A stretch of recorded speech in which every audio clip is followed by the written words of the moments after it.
They got y'all minds so ingrained in you know, y'all so used to being in their system, you don't even realize that we had a system before these niggas came and forced their system on us. And our system worked way better for us, my nigga. Our system, you know, benefit us way more than they bitch ass bullshit ass system.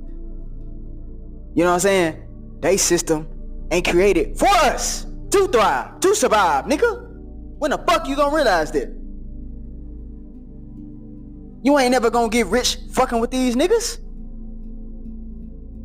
You ain't never gonna be your own boss fucking with these niggas.